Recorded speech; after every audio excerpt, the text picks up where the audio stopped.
નમસ્કાર, વડિયાના વાવડમાં આપનું હાર્દિક સ્વાગત છે। ઉદ્યોગ વિહોણા વડિયા કુંકાવાવ તાલુકાના મોટા ભાગના લોકો રોજગારી અર્થે સુરત સ્થાયી થયેલા જોવા મળે છે। ત્યારે વડિયાથી સુરતની વચ્ચેનો વાહન વ્યવહાર ખૂબ જ વિકસે તે ખૂબ જરૂરી છે। વડિયાનું railway station, Vadia railway line broad gauge બન્યા બાદ અનેક વખત રાજકીય નેતાઓએ લાંબા અંતરની ટ્રેનો આપવાના વચનો આપ્યા છે, પરંતુ આજ દિવસ સુધી કાયમી સુરતને સાંકળતી કોઈ પણ ટ્રેન પ્રાપ્ત થઈ શકી નથી।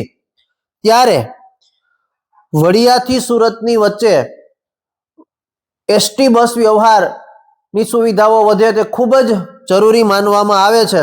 તો અમરેલીથી અનેક બસો, જે સ્લીપર કોચ હોય, વોલ્વો હોય, જે બસો સુરતની વચ્ચે ચાલે છે, તેમાંની કોઈ પણ બસને, એક અથવા બે બસને વડિયા સુધી જો લંબાવવામાં આવે તો વડિયા અમરેલી વચ્ચેની પણ ફ્રીક્વન્સી બસની વધી શકે છે અને વડિયા કુંકાવાવ અને અમરેલીથી સુરત જવા માટેની બસની વ્યવસ્થામાં વધારો થઈ શકે છે।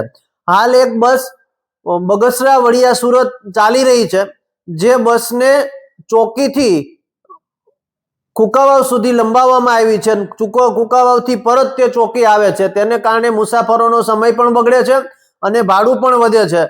તો તેની જગ્યાએ અમરેલીથી વડિયા સુધી કોઈ સુરતની બસને લંબાવવામાં આવે તો વડિયા કુંકાવાવ અને અમરેલીને આ બાબતનો લાભ પ્રાપ્ત થઈ શકે, એના પેસેન્જરોને લાભ પ્રાપ્ત થઈ શકે અને વડિયા કુંકાવાવથી સુરતની નવી બસ સુવિધા પ્રાપ્ત થઈ શકે।